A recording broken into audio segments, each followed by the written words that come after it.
Armed.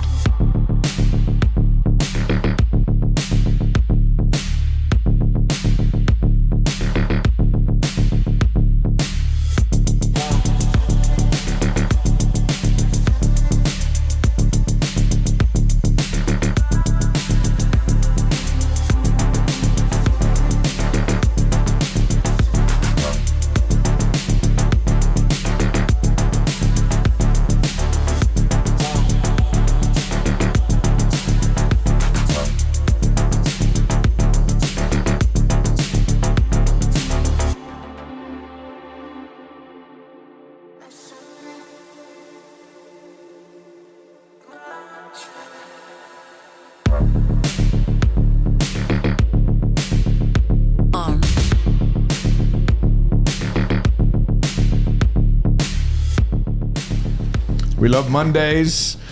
Welcome to the Wise Guys. Dave McCann, Brian Logan in for Blaine Fowler this week. We got an awesome show. Number one, BYU Sports live stream worldwide on the planet, which means fans from everywhere can get on board on the live stream and ask us questions, ask our guests questions.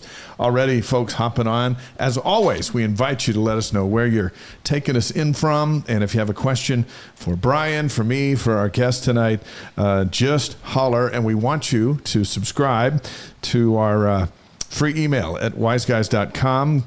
You'll get highlights from every show sent to you. It's pretty cool. We've been doing that for a long time. All the interviews we've done on this show are waiting for you at wiseguys.com. If you go to our YouTube channel, we'd love you to hit the subscribe button. That's free, and that'll help us grow the show. Bilo, we're just trying to conquer the world one Monday at a time. I understand it. I respect it. And, you know, something to add that I just noticed with some of the followers that or channels that I subscribe to on YouTube, there's a notification bell. And I didn't know that. Yeah, a little ding. An angel gets her wings, and it's time for Wise Guys. Right, exactly. So also, I would also recommend that all of the followers and the subscribers right now, new and old, to also turn on the notifications so that whenever we do go live, you guys can be in the action and interact. Yeah, and nobody misses out. Nobody misses out. Glenn from the Philippines in with us, as he always is. Mark is listening to the Wise Guys and playing college football 25, along with millions of people here tonight, I'm sure. Mark, good to have you with us. Everybody. What team are you using, Mark? Welcome. Yeah, and if you're the Cougs, I hope you're ahead. And I hope you're pounding the Utes. The reason why I asked is because I made a post on social media the other night. So first and foremost, and I forgot to do this, I just remember now, I was going to have my son, my oldest son, Leighton, who's 12, to record a video and say, thanks, Uncle Dave, because you're literally the reason why I bought that for him. Because we talked about it last week. Look, I don't put that on my conscience. No, it's in a good way, good way. And I made a post on social media, and he's downloading the game or whatnot, having a good time with his friends. I walk over and I say, hey, I'm like, who is BYU versus Ohio State? And I go, oh, you chose BYU? He goes, no, they're trash. I'm Ohio State. Tell him I don't even know him anymore. And you should take that game back and get a full refund. You know what? The first thing I said to it after I laughed, I said, how can I delete this? Because it's all digital, right? Yeah. But when I played, you could just take the cartridge out of the system. Right. But it's digital, and he was like, you can't delete it. You already paid for it. Okay. So, yeah, I was a little bit ashamed. Yeah, that's a tough one. Yeah. Jonathan's in from Henderson, Nevada. Neil is with us tonight. John's in from Prosser. And let's see, Jess from Saratoga Springs, Utah, as we continue to conquer the world. By the way, Wise Guys is thrilled to have BradyPlus as our title sponsor. BradyPlus is the largest integrated provider of cleaning, food service, and packaging supplies in the United States. 6,000 employees. Travis Brady, the president of BYU alumni, was on the show last week, which was awesome, from their world headquarters in Las Vegas, and we appreciate their support. We got a big show tonight, Bilo. Let's run down the teaser. I'm excited to have my quarterback, Max Hall, who is the winningest quarterback quarterback in BYU history. He'll talk about the quarterback battle between Gary Bohannon and Jake Retzlaff, who I believe will start, and who is my favorite. I'll talk to Max about why I think that and see if he agrees with me. I think I have a different opinion on that. Okay. David Nixon, former linebacker, current BYU TV football analyst, our colleague. He's going to join us on how Jay Hill's defense can better stop the run. They better stop the run. And here's how can they better stop the run. We'll talk to Nix about that. Yeah, I'll also talk a little bit of trash to him and why he's not in studio with, that. It's a long drive down from South Jordan. We'll also have Mark Belini, former receiver and one of the members of the 1984 National Championship team. And we'll talk to him about what it's like to be a champion and have him look back on the 40th anniversary of being crowned number one. All right. Robert's in from Ridgecrest, California. Robert, thanks for joining the Wise Guys. A couple of basketball notes. Let's get some. Let's talk about AJ DeBansa. He's the number one recruit in the country. He lists BYU among his top 10 finalists, which poses the question: does Kevin Young really have a shot at this kid? And the answer is yes, he does. I gave a tour to his parents a few months ago as they came through BYU TV, as they were visiting through all the basketball stuff. And they were sincere and inquisitive and wondering what this place can do for their son. And then I was also there when AJ came in last month with his parents again and had a chance to visit with him just a little bit. When he comes back on his official this fall, get a chance to spend some more time with them. But, Provo may be the ideal spot. Yeah. They want a place with no distractions, a place where he can get prepared for the NBA. He's a one-and-doner. And I wrote an article in the Deseret News. You can find it today at Deseret.com. Brent Woodson is the co-founder of Utah Prep. AJ's playing for Utah Prep.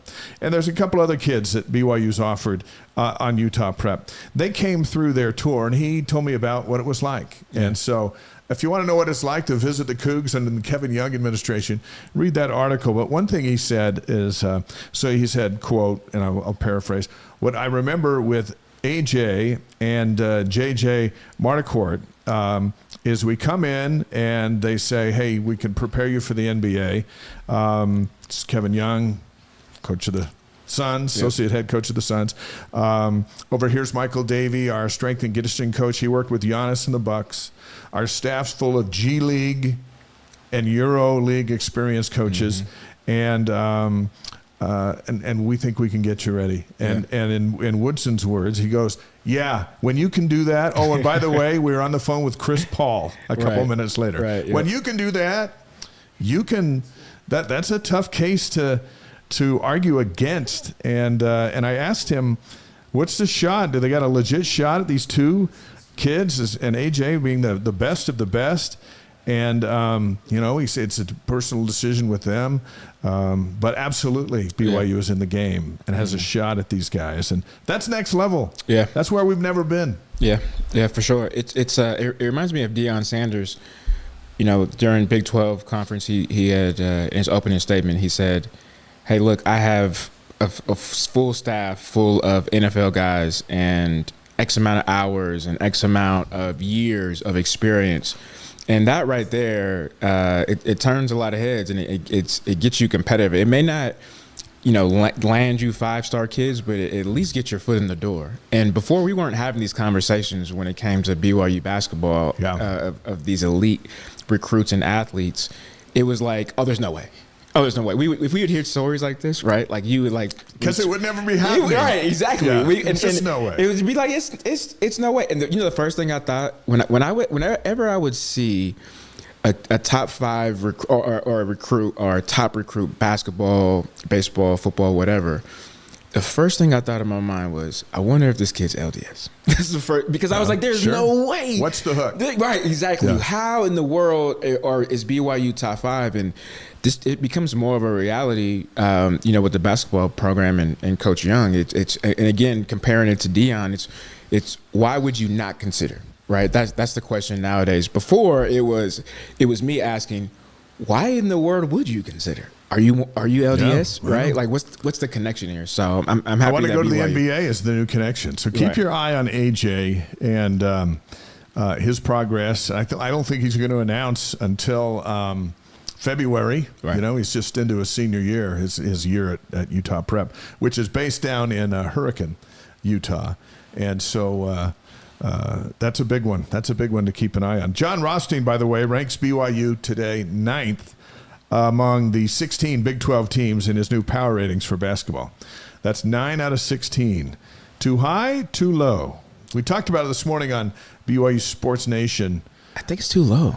It felt like, or too high. I mean, I think it's too high. I think BYU should be lower than like 9. Better. Yeah, better. I think it should be better. You know, they list the Arizona's number 5, and then after that, it seems like it could be interchangeable parts between 6 and 9. If you're 9, you're probably a 7 seed in the NCAA tournament. Right. True. And you're probably in the top 25. Yep. So there's that. Last year they tied for 5th with Kansas, but beat Kansas, and so they had the better seed for the conference tournament than the Jayhawks, and no one saw that coming. Right. But he's got him at 9 on the heels of this big recruiting class and this brand new coach, which still hasn't coached a game at BYU.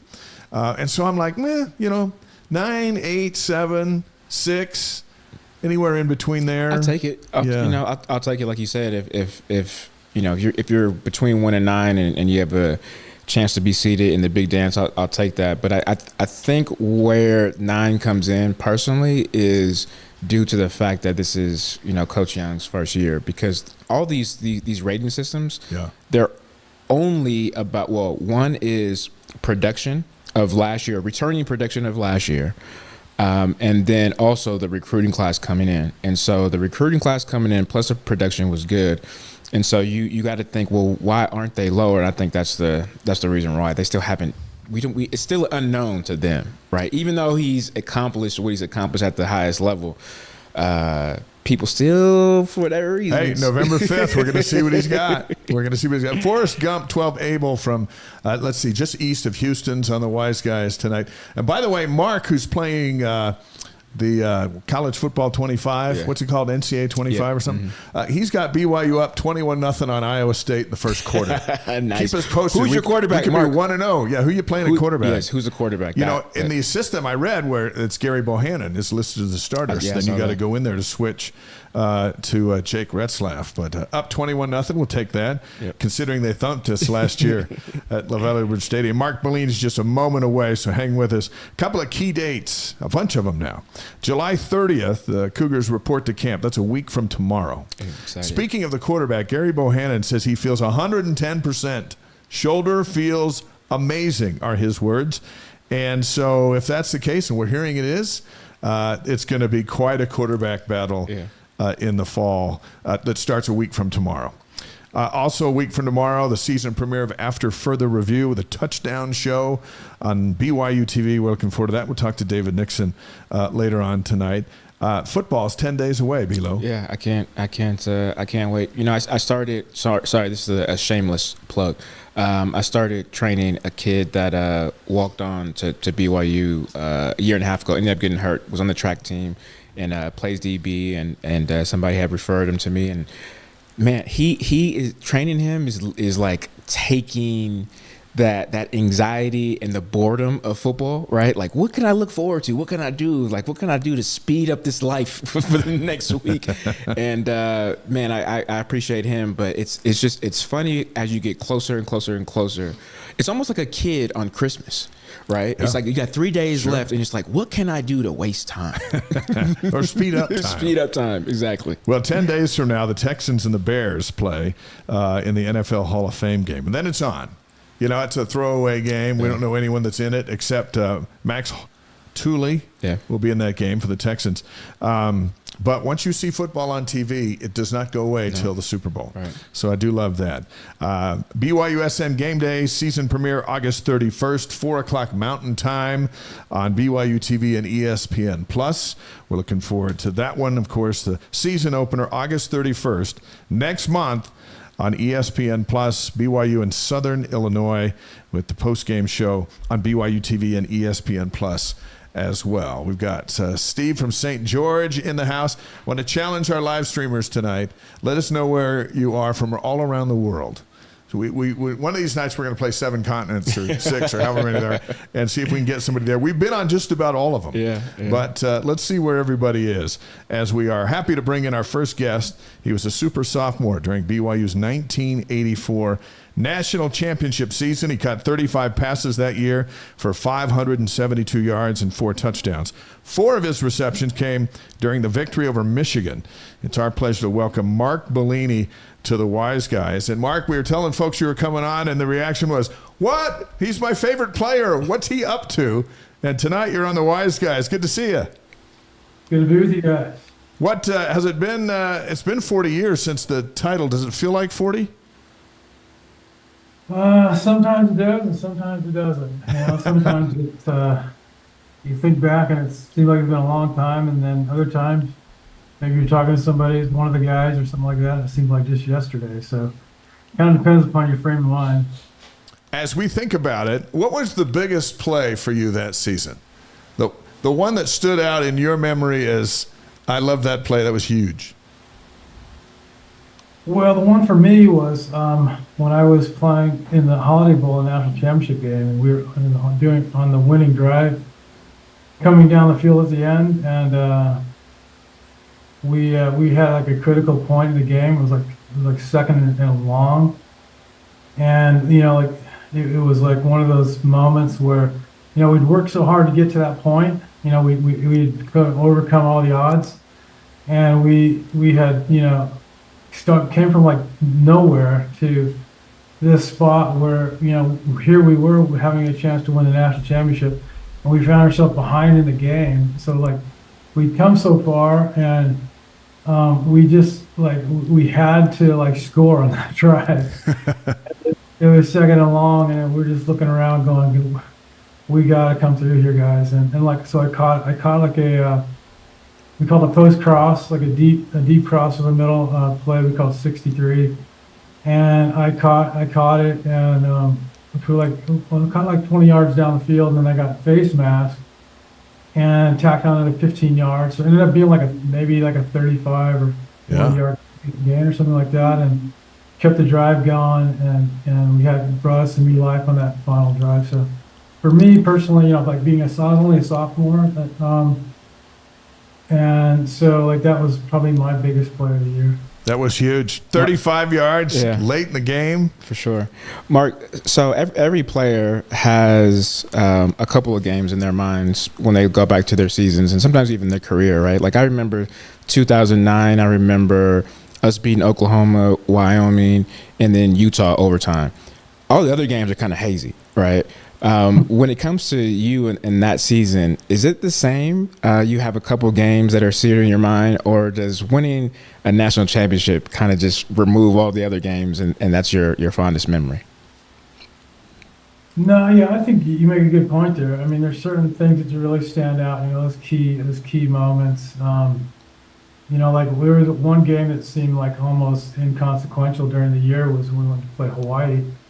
And Hawaii wasn't that good, and we were really good, and we were steamrolling at that time, moving right up the charts, and we just kind of thought we'd go into Hawaii and just basically show up there a few days before the game, do some surfing, and goof around a little bit, riding mopeds around the island, win the game and come home. And we found ourselves an absolute dogfight there late in the game, and it was a brutal game in Hawaii. We have a lot of Polynesian guys on our team. Yeah.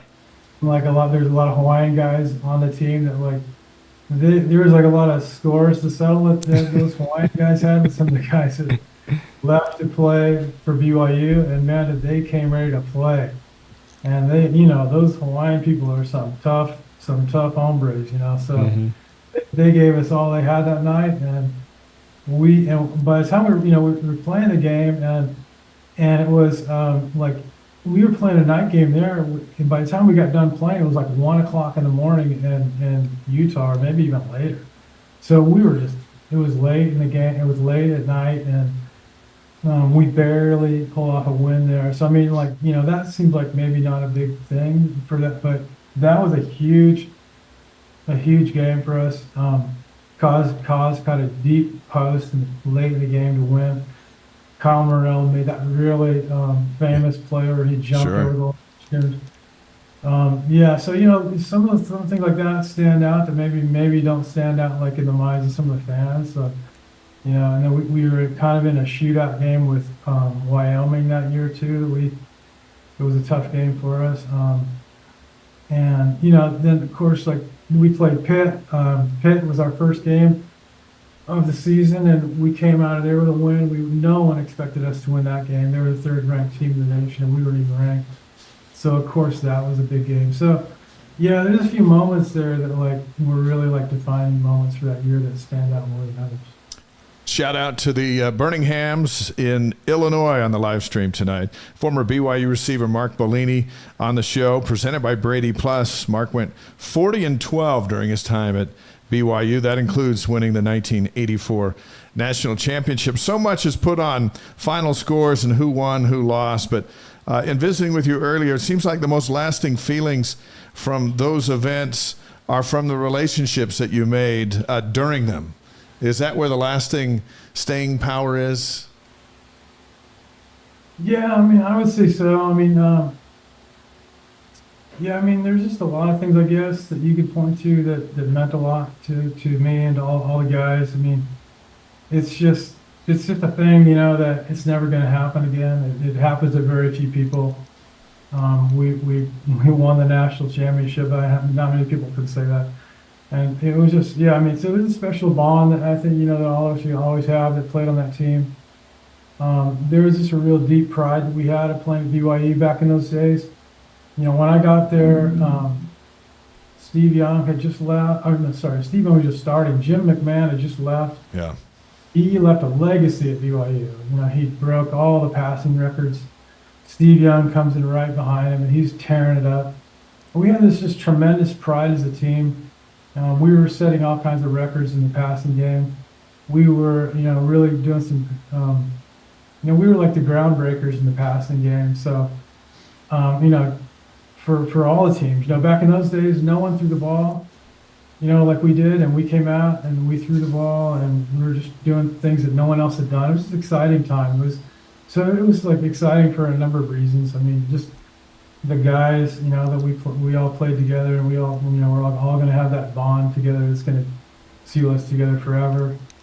Just being a part of something that was really groundbreaking in terms of, just being a passing team that really could win the big games. And, then just, I think, BYU too is like, it's always like, you're always going to be connected to the church in my mind. Yeah. When you're playing at BYU, like there's just no way to separate those two things. So it was like an interesting time too for the Church of Jesus Christ of Latter-day Saints, and just there was a lot of people that were learning about our religion, and when playing, and so there's a lot of cool things that went along with it. So Mark, speaking on that, I have another question, but since you brought up the church, I want to talk to you about this specifically. Like so many before you, during your time at BYU, you were introduced into the church and you got baptized, and obviously a decision like that to follow a certain religion or doctrine is life changing, and so explain that experience and the impact that it's had on your life thus far. Yeah, I mean, every time I start talking about the 1984 year, it turns into like a fireside. It's your fault, Mark. Yeah, I mean, I don't really intend it to, but like to me, there's just like no way to separate the two things, because they all blended together for me. And so like, yeah, I came to BYU and I was not a member of the church. And so I ended up, it was kind of crazy. In order to graduate from BYU, they force you to read the Book of Mormon. Yep. Mm-hmm. And you got the classes that they make you take. Like they make you take 2 classes, and you have to read it because you get tested on the material.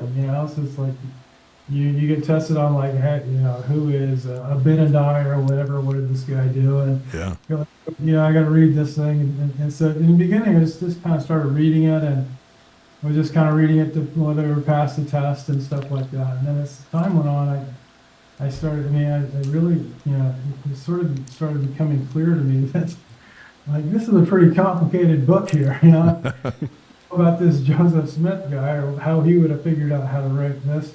He was just some kid that lived on a farm in a upstate New York or what have you. And so I started kind of taking it seriously and reading it. And by the time I was done with the class, and it was funny thing is, I was taking the class at the very same time that we were playing the season in 1984. And I was taking the second half of the Book of Mormon class. And I got done reading the Book of Mormon right around the same time that we were, going in to play Michigan and play the national championship game. So all this stuff was happening all at once. It became pretty clear to me that the Book of Mormon was true. Like I just really couldn't deny that was true. I didn't know how that was going to change my life or what I was going to do with that information. You can take that. I could have taken that information and ignored it. I could have, or I could have made it like a part of my life. And like I felt like I couldn't deny it. Like I knew that, like Joseph Smith said, like he had seen a vision and he knew, and he knew that God knew, and he dared not deny it. And I felt the same way. Like I was like, no, I didn't necessarily want this book to be true. I didn't necessarily came here seeking to be part of this religion, but it seems pretty apparent to me that I cannot deny that the Book of Mormon is true. I mean, I was to that point. So I feel like I had to go with it and be true to myself as far as that goes. And yeah, so I do feel like the church over time has meant more to me than playing on the BYU football team. It was so great. I loved every minute of playing on the football team, but it's nothing compared to how the church really changed my life and really made me a different person. And because of it, I have my family now, and so many good things that have come out of it. That's great. What's interesting as I heard his testimony, because I've been here 2009. I'm not LDS. I haven't got baptized. I'm on Wise Guys. Mark. He's on the extended plan, but we're working on it. So many fans and people just around the area, even family and friends back home, they always ask, why haven't you joined the church yet? And hearing your testimony, it kind of makes sense, because when I was at school, we had to take 4 classes, right? Yeah. Certain church doctrine. And I would always go and find missionaries. So when I say this, promise me the missionaries didn't help you cheat on your test. They didn't help.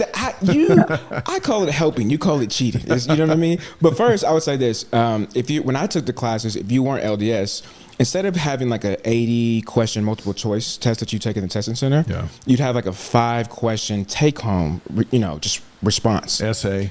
Right. Essay type. And so I would go and find a missionary and, team up with whoever I was dating at that time and say, hey, can you, make dinner for me and the missionaries? And then while they came over, I would ask them questions, which were actually test questions, and then I would write it down. So maybe that's the reason why I haven't got baptized yet, because I didn't actually do, the full work. I kind of cheated a little. Well, at least the important thing is you figured it out.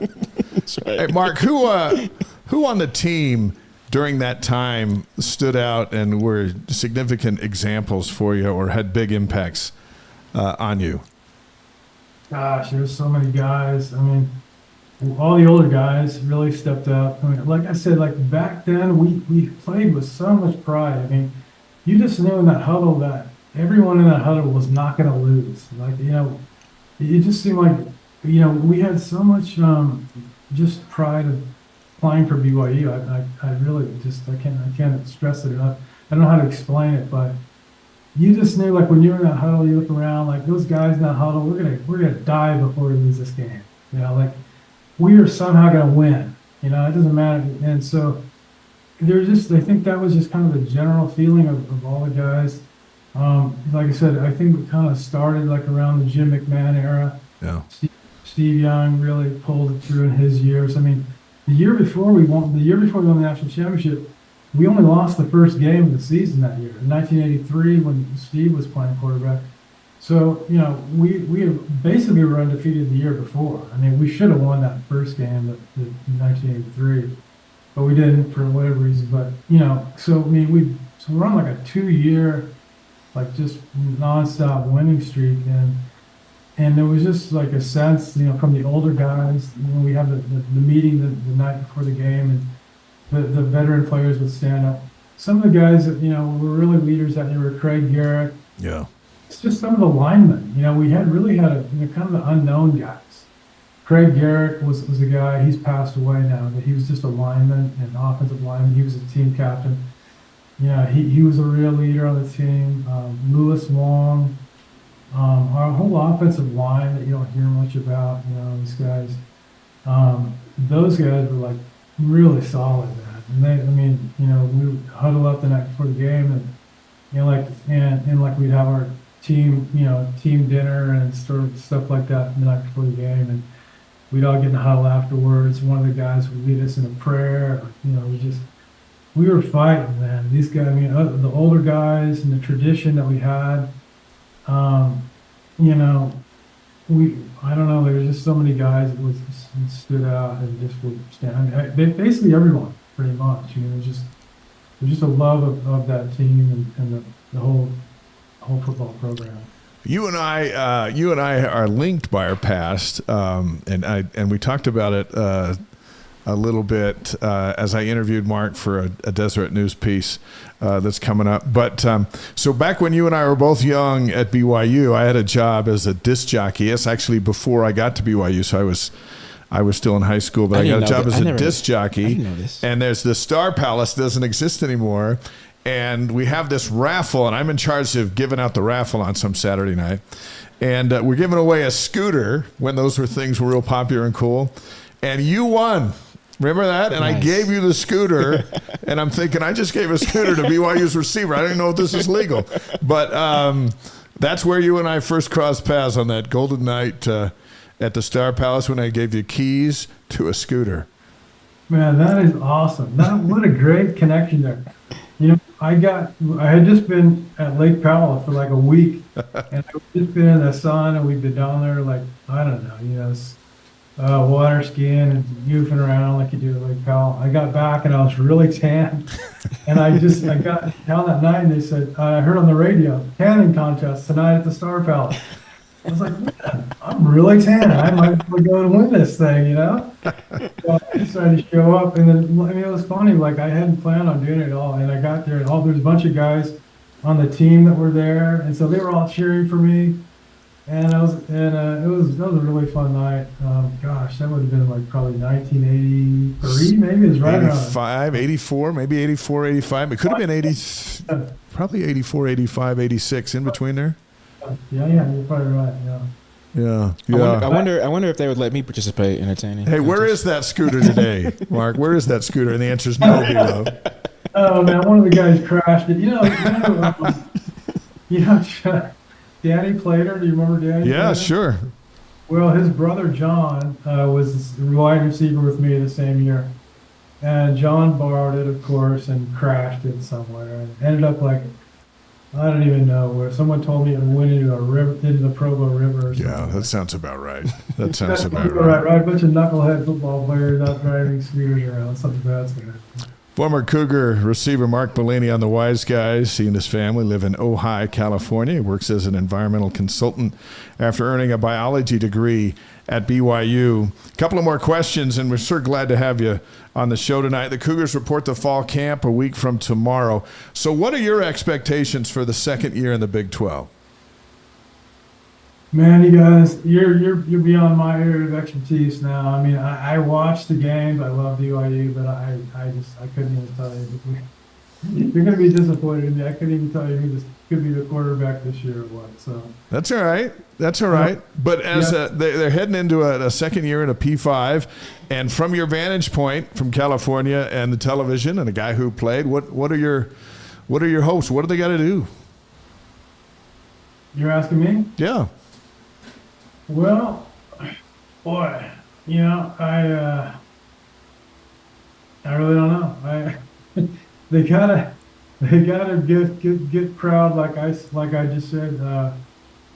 more than anything, they've all got to just be proud of being a Cougar, and I think if they just realize and just embrace the tradition, the greatness, the great teams we had, and just get that mindset that no matter what, you're not going to lose. I mean, that to me is more important than anything. We played in a different era. Guys aren't. The players nowadays are really kind of pampered a little bit. We weren't like that at all. A lot of people are just kind of looking out for themselves sometimes, maybe, and what the program can do for them, and what their future is going to look like. And I don't know. To me, I think everyone plays better when you're playing for the team. Even when you stop thinking about yourself and you start thinking about just the team, then you even play better yourself. So that would be my only suggestion, I guess. Mark, I have a question, because you've in your career, you played against a lot of historic teams, like brand names, right? Hey, and you beat Oklahoma. I played against Oklahoma and lost to Florida State twice, but beat teams like Washington, and so it was always an interesting transition when we went from playing in Wyoming to then like the next week playing against like a Florida State. And I just always remember how starstruck, my teammates were. And I was trying to get everybody to understand, hey, they put, their pants on just like us. They bleed like how we bleed. They are on the field and have scholarship just like we do. So when it was during your career, how did you guys as a team, were able to block out, hey, like the starstruck or the stardom of, hey, this is this brand name school, and then go out and playing ball? Yeah, I mean, that's a really good point, because we would play teams like, New Mexico and UTEP or whatever, and no one really knew much about these teams or whatever. And then the next week you're playing UCLA, and you're like, wow, those light blue and gold jerseys, just saw when a kid hung up. And those guys are right on the other side of the ball right now. And so, yeah, it does kind of take you back in the beginning. And then, like you said, but once you get into the game, you just start realizing, they're just like everybody else. And they've got good players, but so do we, And I always felt like we could beat anybody. But yeah, you're right. It's a challenge when you're a small school and you're not used to playing big teams, to kind of go into that other level of a really well-known team. We got a unique circle of big wins here. We got Mark beat Michigan, win the national championship. You beat number 3 Oklahoma. Yeah. Brother Matt beat number 1 Miami. So that's nice. A pretty good trio of top 4 things to talk about, and I didn't beat anybody. So that's the you were there in spirit. The 4 of us. Yeah, you were a fan. You were on the field with us in spirit. Yeah, I was broadcasting. I was going, and there's another pass interference call on Brian Logan in the secondary. I did have 2 pass interference against Oklahoma. Yeah, I know, but they were bad calls. Mark, we've got 5 questions for you, presented by Strategy Square, delivering connection, clarity, and confidence in business and marketing strategies. These are rapid fire, and we'll finish up with these. This will reveal more to Cougar Nation about you than anything you've said so far tonight, so no pressure. Okay. You ready, Bilo? All right. This is like 2-minute drills, so don't think, just first thing that comes to your either. First thing that comes to your mind. So question number 1, favorite sports movie?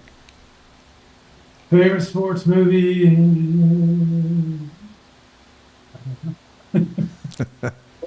Favorite sport? I can't even think of a sports movie. Yeah, this kind of pressure that pops up here like this. This is what happens with a 2-minute drill. Yeah. Right? Come on, you're going over the middle. You're going to get 35 yards. You're driving late in the game. Gladiator. They played in the Coliseum, right? I actually like that. I like that choice. 2.5 years we've been on this program, and no one said Gladiator as a sports movie. I love that choice. They're playing for keeps, right? Yeah. I love that choice because it's one of my top favorite movies. And I actually watched at least that movie maybe 10 times during the season to kind of get me hyped up. And technically, the people in the crowd were betting on how long the Gladiators would last. Even though when you walked into the arena and you knew you may lose your life, it still was a sport back then. So I will accept that. You're on the record with Gladiator. Number 2, favorite. Remember Russell Crowe? He's like, you stick together, Yep. you survive. Yep, that's true. That is true. Got the team aspect too. Okay, question number 2: favorite singer or band? Well, I got a few, and they're all sort of different genres, but Rush was my favorite inspirational band that I listened to before games. All right. I had to play. And then I love Bob Marley. Nice. I like just reggae music, and I just things. Rush and Bob Marley. That's quite a mix. Mixer. Yeah. Okay, question number 3: favorite breakfast cereal? You will be judged off of this.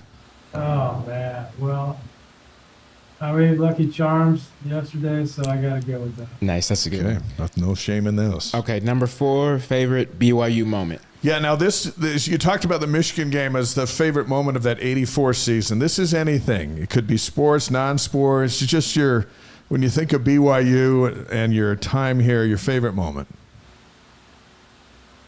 Favorite moment, I guess after my senior year, I got my blanket at the end of the game, and Elder Holland came up and gave me a big hug. It was a good picture. Nice. Okay. Hey, I tweeted out that picture today. I saw that, and I thought, yeah. I saw that is an iconic shot, and but I had no idea that was your favorite moment. It could have been it. I mean, that's the first. It's awesome. So I'm going with. Yeah, nice. and it was black and white, and it's just a cool photo. Like vintage. Yeah, that's awesome. Nice. Okay, last question. Favorite piece of advice from your wife, Michelle? Don't ever argue with her. Don't know. That's not good enough. Say that again. Don't ever challenge me. I'm always right. Those are survival tips. Yeah. I think that's a marriage survival. Survival tips. Is she always right? Darn right. Nice. Well said. Are you married? Yeah, you know. Yeah. Mm-hmm. Yeah. Absolutely. Yep, Hey, sure. did you guys meet while you were here? We met afterwards when I was done school. She grew up in Provo girl. All right. Nice. And give us an update on your family now. Well, I got 6 kids, and they're all living close. Well, one of them is almost all living close to home. One just moved to Alaska. Actually the process of moving to Alaska right now.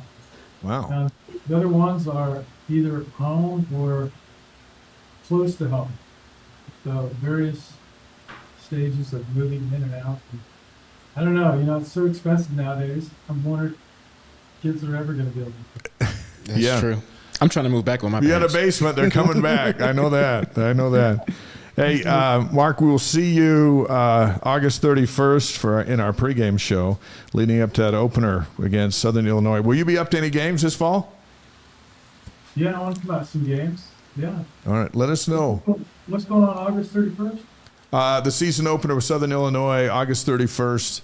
That's the first game of the year, and then they're on the road for a couple, and then Big 12 play starts against Kansas State later in September. Yeah. They got a tough, awesome schedule. If you're up here, let us know, and we'll make sure to get you on our pregame show. Absolutely. Hey, by the way, I'm writing a book about this 1984 season. You are? Yeah, I hope to be done with it pretty soon. I got it all done except the ending, and I just got to wrap it up. But it's about that season and about my conversion, actually. Oh, good. And Nice. how that story, how that all goes together. And it's going to be called Wide Open, and I'm hoping to wrap it up here in the next few weeks and get it out. Nice. Hey, we'll have you back on when that's out and available. That's awesome. By the way, that confirms what Blaine said you guys always would say when you came back to the huddle. I'm wide open. What a perfect title for that book. So true. Hey, and if you're wondering how to end that thing, you guys won. You scored there at the end with Kelly Smith's touchdown, and that's how the '84 season wrapped up, with a glorious victory. And then a few months later, you joined the church and all that stuff. What a 12-month period for the ages, certainly for the Bellinis. Yeah, absolutely. Good luck with that book. Keep us posted, and we'll let everyone know where they can get it once it's out and available. Mark, we appreciate you Appreciate what you're doing, how you rep the Y, and it's so cool to catch up on the glory years and what you got going on. So thank you so much for being with us tonight. Thanks for having me on, guys. You guys are great. Appreciate the time and all the best. All right. That's Mark Belini. By the way, those 5 questions presented by Strategy Square. The Gladiator as the sports movie. Yeah. Rush and Bob Marley as the favorite singers. Lucky Charms, solid in there. His favorite moment, getting a senior blanket. And if you follow me on Twitter, you can go there and you can see the picture he referenced just by random that we posted that one today of him getting a hug from President Holland. Very cool. And then his favorite advice from his wife, Michelle. She's always right. She's always right. And that's right on. By the way, the Deseret News is putting together a special on the '84 championship season. I saw some stuff on social media today where you can order it. It's like a magazine. And I had a chance to write an extended article on Mark and his experience in that season. So look for it. It is available and totally cool. I appreciate him sharing some of his experience very cool with us here on the Wise Guys. Our next guest is former BYU and NFL linebacker who will kick off his 11th season as a BYU TV football analyst and co-host of Game Day and After Further Review.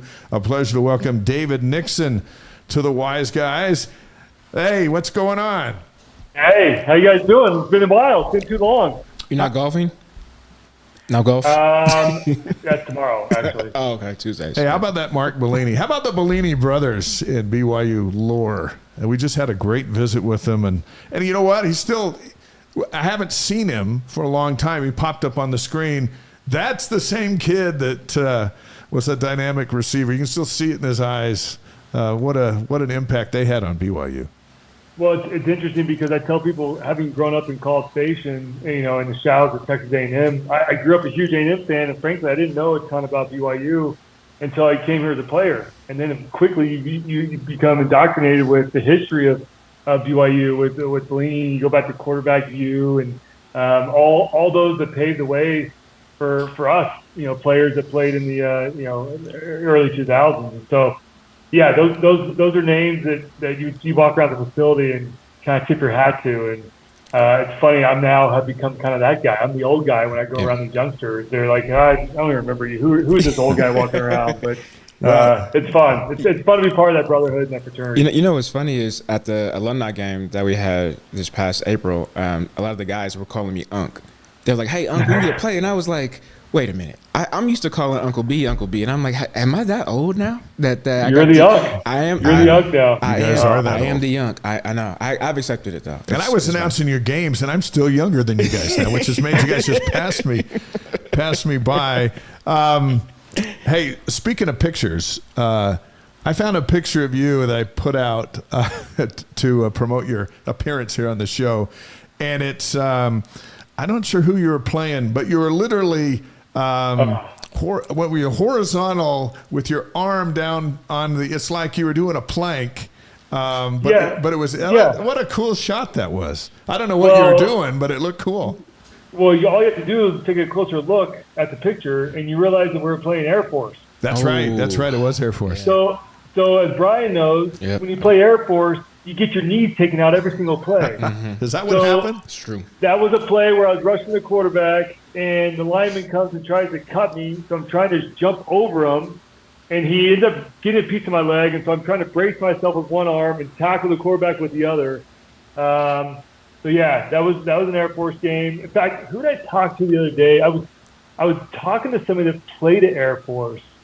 And I told him straight up, I go, listen, I hate playing you guys. It's the worst. You and all your cousins, where you just come right at our knees, you ruin all of our knees for the rest of our lives. So if I'm hearing you right, then that was a picture of you getting chop blocked. Is that right? Yeah. Let me. Do we have a copy of it? I want to confirm before I start spewing. I'm pretty sure that was. I'm pretty sure. I know it was against Air Force. While you look at that, I'll explain to the fans because we both, we're coached under Bronco. The worst week ever, probably worse than camp because you don't play Air Force until, week 7, week 8. and we're in full pads tackling, and then we're doing these cut drills where each position is with their position coach, and they take these huge, massive bags, and you go down the line, and they just throw it at your knees, and you have to do exactly what that picture portrayed, which is to, put your hands on the bag, and you kind of have, bump out a little bit to make sure the bag doesn't hit your knees. And it sucked, but it's also funny because the guys that weren't as athletic, they would get shot by the bag and do a whole 360. So that picture, what you saw was all that hard work that David put in that week. He was able to, make a masterpiece of an image. Just try to make a play. That's all you gotta do against Air Force. But I will give them credit. They weren't given. They had to be a certain size to be in the Air Force, right? So It's not like they had big 6'8" Kingsley Sumatillas out there, right? Right. And so they had to cut block. That's how they do their job, and that's how they get it done. And so, at the same time, you kind of respect it. But there were a couple of times there's some cheap blocks where they cut you from behind a chop block. And, sure. It's not the cleanest, but yeah, that's. That one, without any context, that picture looks very awkward and very weird. So I know, that's why I'm glad you gave me some time to give all your viewers some context there. I usually get people to go, what? What's he doing? I got to listen to this. Speaking of stuff, the Cougs report to camp a week from tomorrow. Defense has got to be better this season. What areas do you think will see the most improvement? Listen, it's all about the run game for me. At BYU goes back against West Virginia, Oklahoma State. BYU got embarrassed on the ground and couldn't stop a soul. And I think some of that was, obviously the technique the players were using, but I think some of it was schematic. I think the scheme. I think Jay Hill realized that maybe some of the stuff he ran at University of Utah or even Weber State didn't quite work with his personnel that he had in place, especially that far in the season when there were a lot of injuries piling up and he had some youngsters. And so ultimately, I think they've done a lot of self-scouting this offseason and realized, what works and what doesn't work for the guys that they have on the roster. And hopefully we see a much more improvement in stuff in the run, because last year's defensive run game, stopping the run was literally atrocious. I've never seen over 300 yards rushing given up by BYU defense, and it happened quite a few times last season. So I think that's first and foremost. That defensive line, I feel like we always harp on the defensive line every year. For me, this year, you look at the two deep, and there's guys. You look at Nelson, Batty, Mangelson. Steen. There's guys that have had significant experience on that defensive line. That it gives me some hope that they'll be able to get the job done. You look back at John Nelson; he was one of the best D linemen last year, and they got injured. Right? Yeah. Tyler Batty was battling with injuries as well. And so I think you look at those guys, and if they can stay healthy, man, I'm excited for that D-line and what it does to create those linebackers behind them. So, Dave, I remember the last time BYU was giving up 300 yards on the ground. That was 2010 when I played my senior year. Yeah. Nice job. Which also resulted in Coach Hill getting fired and Bronco taking over the defense. And I remember he came in the week of, and he said, hey, we're going to be aggressive. We're going to blitz. Here's our strengths. Here's our weaknesses. And, put in a lot of different packages for us to do that. And I remember the next game we came out and played San Diego State, and we ended up winning that game after losing 4 in a row. And he sent a message to, I think, us as a defense, the fans, the program, I think college football or the Mountain West at that time, that we were going to be aggressive and go back to hard-nosed football. And he started the series out with 3 consecutive blitzes, just corner blitzes, crazy exotic things that nobody has ever seen before. And that set the tone for us for the rest of the season. And we ended up making a bowl game. When it comes to Coach Hill and understanding his philosophy and what he's trying to do, if you were in his shoes, what are you running during the first game of the season to kind of set the tone for the guys? Yeah, listen, every defensive guy wants to get after the quarterback. They want to get sacks, or in the run game, they want to get TFL, right, tackles for loss. So if I'm Coach Hill, I put packages and design packages to get everybody involved, right? There's safety blitzes where you get the safeties involved. You get outside linebacker blitzes, middle blitzes. You can even get drops from defensive ends, right, some zone pressures. So there's a lot of different ways to get guys involved and have them feel like they're basically wanted, right? It's all about everyone doing their 111. But there is ways to get guys motivated. And I think freeing up rush D ends to get after the quarterback, whether it results in a sack or a quarterback hurry, That's the type of stuff that gets defenses going. So I'm with you, Brian. I love the fact when, Brock would dial up some blitzes to start the game off. Not only does it set the tone to the opposing team that we're coming after you, you better be ready. It puts them on their heels a little bit, but also juices up and amps up the defenders. And so I would love to see a little more aggressiveness. I think last year was tough for Jay Hill just because there were injuries in the secondary. If you recall, BYU playing with their third, sometimes fourth-string safeties. And of course, D linemen that were freshmen, sophomores last year. So he was in a tough predicament with all the injuries that piled up towards the end of the season. But with everyone healthy now in the camp, hopefully everyone stays healthy. I think he's got a lot of experience on that back end. I mean, you look at that secondary. You start rounding off all those names. Those are guys that all played last year and all contributed and had big games. I mean, you look at Crew Wakely. I think he's projected as a second or third stringer. Yeah. Look back at that Texas game and his interception and what he was able to do in that game. I mean, a lot of guys will be able to help. And the nice thing about that, too, is you can shift guys around. Once you gain the experience and you understand game speed, now coaches can say, listen, this week I need you to go play a nickel, or I need you to play an outside backer because they're going to spread us out, so I need you to be able to adjust a little bit. And so that experience is huge because they can play multiple positions.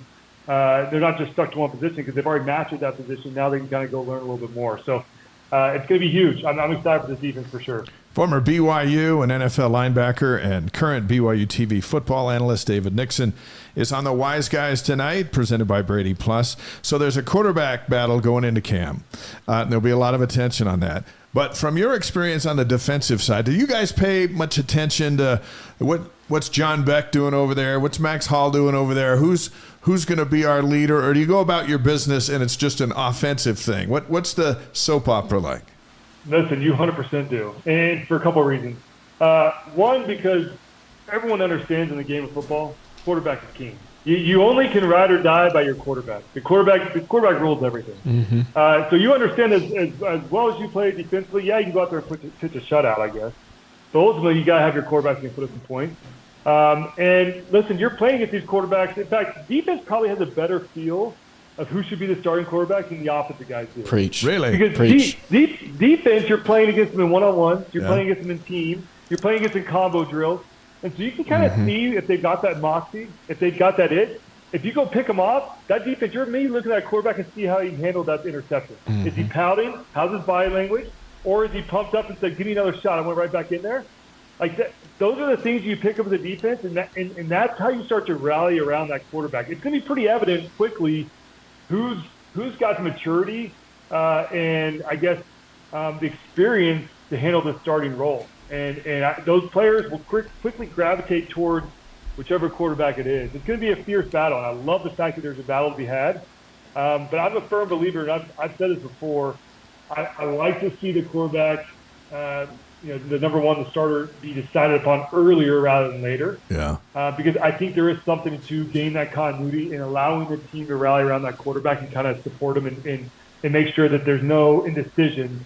Because if you wait too long, I don't think it's great for a team because it's too much up in the air. Yeah. But I think you decide early on and let the team rally around them. You know what's interesting? In 2010, we had a quarterback battle with Riley Nelson. Is everything in your life 2010? Yeah. I mean, I only played here 2 years, so yeah. 2010 was pretty. I got married that year. All right, we're back to 2010. So what's interesting? I want to know if you did this because I've just started coming out with the story a couple years ago, and I feel like nobody has ever done this. So if not, then that's fine. I'll take it. You guys can judge me. All good. But I remember when Jake Heaps came, he graduated early, and he was able to participate in spring ball. So right there out the gates, the quarterback battle happened. And Jake was my guy. I love Jake. Him and my mom are close. I'm still close to him to this day. And I remember on purpose dropping balls, from him during one-on-ones and team, just because I wanted him to win, the quarterback battle. So my question is, have you ever done anything like that where maybe, okay, I want this quarterback to win, so I'm going to ease up on the pressure a little bit, anything along those lines? Or am I a lone wolf here? You're a lone wolf. That's exactly right. I wanted to take every pass that Max threw. I wanted to pick it off, and I wanted to take the ball back and hand it back to him every single time. And even John Beck, John at the time was a senior when I was just a sophomore, fresh off the bench. I wanted to show him that he's not all high and mighty like he thought he was. But it was tough to pick those guys off in practice because those guys were just dialed in. But no, listen. I think picking them off, it teaches them that. Listen, I think we're doing them a service when you pick the ball up, because you show them you can't throw that ball in that type of window. It's gonna cost us as a team, right? Mm-hmm. Ultimately, at the end of the day, we're a team, and so I think there's some. I always try to pick it off and try to go back to give feedback. And I would have open conversations with Max and those guys of tendencies we see from them. Yeah. That to try to give them a heads up to maybe watch out for those in games. The offense and the defense, vice versa, intimately come the end of fall camp. Everyone's sense. Each other's play calls. Let's be honest, right? For sure. Like, hand signals, everything. We knew the offense's hand signals. Yeah. They hit signal, and then we knew exactly what was happening. Mm-hmm. In fact, we had to kind of shelter ourselves so we didn't. Yep. But yeah, we would collaborate and try to give each other tips on stuff that he picked up or we picked up to try to help each other out. Maybe that's why we went 7-6 that year. Hey, that might be it. We're trying to help each other too much. I can't wait to see the movie, Velo. Next, Big 12 Media picks BYU 13th out of 16 in the Big 12. Pick6previews.com today came out. Picked them 15th. What's everybody missing about this team?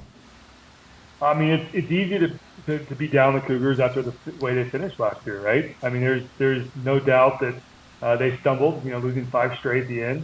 And so it's easy just to say, hey, it's the same team. Let's just write them off. We'll just put them at the bottom. But I love that position. Frankly, I'd rather be in that position than be everyone gunning for me at the top. Of course, being at the top means that you're probably worthy of that ranking. But this is a good spot for this Cougar team to be in. I think, frankly, it's used as motivation that everyone's kind of counted them out. And I guarantee it's just the bulletin board material. There's just some sound bites from Kalani saying he's just ready to be out there and play and sick of talking about these preseason polls. But preseason polls are that. I mean, nobody ever goes back and says, hey, where were we preseason and where we finished the season? No. Never. All anybody cares about is how you finish the season. And so there's so much that goes into play, as we know, with how the season plays out, with injuries, quarterbacks, the opposing teams and how their players play. I mean, there's so much up in the air, momentum. So I think for this team, it's a good spot to be in. I like the fact that they only have really up to go from here. There's only, I guess, a couple more spots for them to drop. I've been texting with some of the coaches, and they're pumped. They're amped with this season. I think people are going to be pleasantly surprised with how this team rolls out. With one more year underneath Jay Hill, and then with some coaching changes on the opposite side of the ball, and with this quarterback battle, I'm excited to see how it all plays out. So, David, the 11th season of AFR returns to BYU TV 1 week from tomorrow. One of my favorite shows that I've been a part of and even watched to this day, mostly because we get the actual game film, right? It's like when we're in the green room, and it's funny because one day I swear I say this all the time, but I'm going to set up a camera and I'm going to, make it PG because there's some things that probably, shouldn't be aired. But I just want to see how people see us react. And what's always funny for us is we're looking for the replay. We're like, where's the replay? Like, show the replay. Or we'll start arguing amongst each other because we're like, well, that was a PI. And then we're like, well, we can't see that view. What I love about AFR is that you guys have the coaching film, right? So you can see the wide view of the field and be able to see the things that you can't see on TV. So when it comes to, that show and what you want fans to take from it, what would you say to them? Yeah, to your point, it's a blast. I love AFR too because it allows me to prep for the show. And I just said, I get the coaches, all 22. We get the sideline view, we get the end zone view. And so we get to go through and watch all the angles and kind of understand why certain guys may have been out of position and why they haven't. I mean, I think typically when you're watching the TV broadcast, you're like, man, why was that safety burn? What is he doing? Like, you're too far up in the box. And you go back and watch it, and you realize, well, actually, he was right. It was the backside, the free safety, who was wrong. They were in quarters coverage, and he should have been over the top, or whatever it may be, right? And so I think for us, it's nice to dissect it and be able to show the common fan why it worked or why it didn't work, and how they can get better and what they're going to be talking about in film session that same day, right? I mean, we usually film on Tuesdays, and so usually they digest things on Monday, sometimes make some changes on Tuesday. So we're trying to deliver it in real time of what the team's working on to get ready for the next game, because ultimately film rolls everything as well, right? Yeah. I mean, all the teams see all the film. And if you see a weakness, if you're an upcoming opponent, you watch the prior game of BYU and you saw some weaknesses, you're going to try to exploit that. And so coaching staff, they do self-scout. They realize we've got to take care of this because, Oklahoma State took advantage of us here, and Kansas next week is going to take advantage of us if we don't fix it. And so it's kind of a cat and mouse game, and it's fun for us on AFR to break it all down and give people a little bit of insight of how coaching staff and players watch the film and what they're looking for. I think a new slogan for that show would be, which is what Coach Hill used to always tell David and I when we played, which is the eye in the sky don't lie.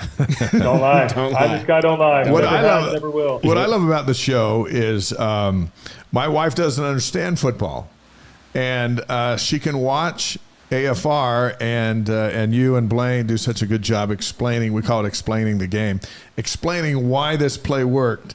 And sometimes we take for granted that, hey, everyone understands it. Everyone understands when we say it's a 3-4. Yep. And AFR is a chance to go, well, this is what it is. And this is how they line up. This is how it works. And this is how it doesn't work. Mm-hmm. And I think that's the real magic of the show, when you're literally explaining the game in a game that, if you sit down and turn on a football game, it is as confusing as all get out if you don't know what's going on. It's like me in lacrosse. I have no idea what's going on with lacrosse.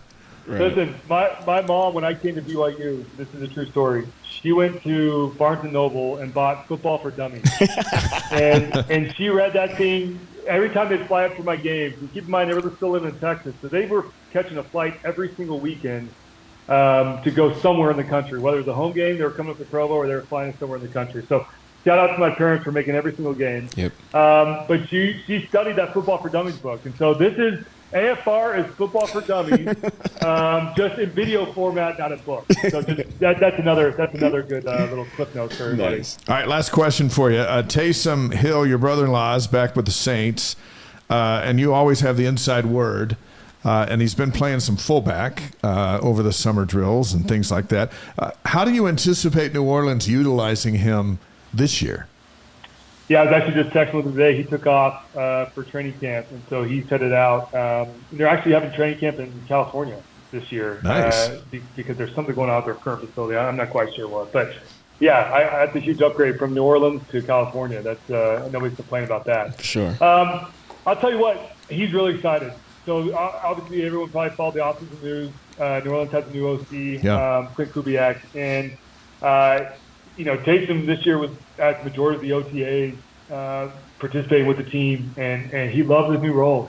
I think people are going to have fun watching him line up all over the field. I mean, he's got a huge role, and Kubiak's excited to kind of use the Swiss Army knife and put him in a whole bunch of different packages. So he's excited. I'm excited to see how it all kind of shakes loose. But you saw that quote by Derek Carr. He said he's the best football player he's ever been around, and I would agree. I think he's so versatile, and he can fit in so many different positions on the field. And I think you'll see that. I think you'll see him line up with running back, fullback, tight end, slot, heck, even wide receiver, right? I mean, it's DB, corner, linebacker. Yeah, why not? Defense, yeah. And he's nice. Right. Yeah, and he's nice. D coordinator, offensive coordinator. We'll see him over at the golf course. He's just nice. And when he has the football, he's going to run you over. Right, yeah. But he'll help you up. Yeah. Well, he's I'm small on I feel Taysom's the type of person. I feel like that he's when he has the ball in his hand, he's trying to send you to Jesus, to meet Jesus. You know what I mean? And if he doesn't on that play, then he'll pick you up and then he'll tell you about Jesus. You know what I'm saying? So good guy. One way or another, you're getting Jesus in your life. Exactly. David Nixon with us. Hey, thanks for hopping on. We'll see you in the makeup room a week from tomorrow, and it'll all be back. I can't believe it. It's finally here. Football season's finally here. The dog days of June when there's nothing on, we finally hit July. Now we're at the end of July. So it's time to rock and roll. Let's do it. And this is a big season for the Nixon boys playing football, isn't it? Yeah, I got my two little boys. I'll be coaching both of them this year. Nice. So every night I'll have football practice with one of them. In fact, I was just on the phone with one of the coaches, and we're trying to figure out our schedules. But so I'll be taking a little bit of a step back on countdown to kick off for BYU Sports Nation, and taking a little bit of step back there. I'll still be on all the FRs, but for the pre and post game show, I'll be taking a little bit of step back so I can coach those little guys. But right. It'll be fun. I'll still be around. Yeah. Hey, that's what Nice. dads do. Yep. Mm-hmm. And some more power to you. We'll see you next week. Thanks, man. Awesome. Okay, thanks, guys. That's David Nixon, BYU TV football analyst. And, man, he was a tough linebacker at BYU, number 43. When DJ gives us the green light, we'll bring in Max. Him and Keel, you know, so when I came in my first year here, there's cut-ups of certain plays, and there's, for every play that's called, there's about maybe 10 to 15 to 20 highlights, and it's the best plays, right? And it's funny because when as a newcomer, you're watching the plays and trying to get, you know, acclimated to the playbook. Nixon and Keel were all over the place, and it always and so then having that happen, and then being on, you know, as a colleague with him, always in my heart is like, oh, I wish I would have played with him. I wish, like, his football knowledge, his hunger and passion for the game. And I think more importantly, like Mark Belini said, he knew that there was something bigger than himself when he played, and what he was representing with that Y on his chest. Hey, so did our next guest. Winningest quarterback in BYU history, 32 victories in 3 seasons. Also a frequent guest on the Wise Guys. It's a pleasure to welcome the great Max Hall back to the show. Hey, Max. Going on? It's great to see you. Nixon, by the way, just told us that in practice, when he had the chance to intercept you, it was like the greatest thing ever. He said, I tried to intercept every ball that Max would throw and then hand it to him. I don't think it happened very often, but he remembers he remembers those moments. And this is after Brian told us a story of how he used to drop passes because he wanted Jake Heaps to win the starting job. So that brought in a whole set of discussion points. I know. You can judge me. And Nixon's like, hey, if Max ever threw one, I'm catching it and I'm handing it back to him. Well, let me tell you something. There was a key word in what Dave Nixon said, and that word was try. He definitely tried very hard and tried a lot, but I didn't throw a pick to Dave Nixon. I don't care what he says. There's no way in heck I ever threw an interception to Dave Nixon. First of all, the guy wasn't fast enough to cover. He had both hands, and he was easily manipulated with my eyes, and so you can tell him I said that. And too. we will. We love that you give it to us straight. You know, yeah, with sure. Nix, you know, we're doing Hey, stuff he with knows, him all he the knows. time. I do know. I don't even think I even had a fingernail on Max Hall pass. Is that right? You want to know why? Why? I was scared to throw it your way, dude. That- I didn't want you're locked down over there, dude. I could throw it You know your what? way. To be honest, to be fair, I really didn't get a lot of passes anyway. But you know, so when Nix was saying that, I was like, no, wait a minute, I didn't get an interception. How you get an interception, Nix? But this all makes sense to me now. So Max, No. when you're beating go ahead. when you're beating Oklahoma and Belo's got 2 pass interference calls back there in the secondary, you go over there and go, Belo, play your spot. You're killing us. No, man. He's out there giving everything he's got. I can't help it if the referees can't make a dang call. You know what I mean? You know I what? can't help that, right? I also got I think three pass breakups too. Yeah. You know, because Yeah. I finished second in the nation that year. So That was good. as many year. pass breakups I had, as many, you know. And I tell you what, our defense balled out in that game. So Yeah. I don't have one negative thing to say about anything that we did on defense in that game because 14, yeah, 13. I threw the touchdown and all that, but you go back and look at all the turnovers Yeah. and everything that our defense did in that game.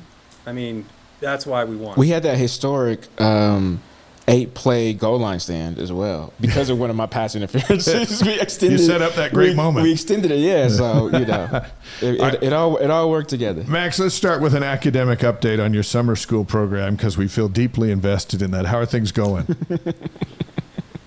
Slow but good. I forgot how much I don't like school, and I'm taking physical science. Yeah. Oh, yeah. And man, it's hard for me because I'm trying to explain why time slows down when traveling at the speed of light and what a light clock is and all this stuff. And I'm, just let me read a defense and I can tell you about that. So I'm having to relearn and go through all this stuff and try to find time to do it in my schedule. So it's going. I'm working on it slowly, and I really want to get these 2 classes done and be able to graduate. So Are these I'm the last 2? working on it. Is this it? These last 2? Here's the story is when I came back to BYU as a student coach, Yeah. I had 24 credits left to graduate, and I had the idea that I could do all 24 at one time in one semester. Ooh, It's a lot. So That's a lot. It was a lot. That's And I crazy. ended up having to drop 2 of the classes, and so those 2 classes are the ones I'm trying to make up. Well, I'm pretty sure I promised Mackenzie we're going to stay on you, and now we're going to make this a community project of getting this done, because there's a lot of things hanging in the balance, most notably the BYU Athletic Hall of Fame, which is just ready to open the door and have you walk in it. So there's a lot of motivations. You talked about it last time you were on. That's why we're just following up to make sure we're still on course, because Remember what Bronco we want said? all that for you and more. Remember what Bronco used to tell us? Accountability.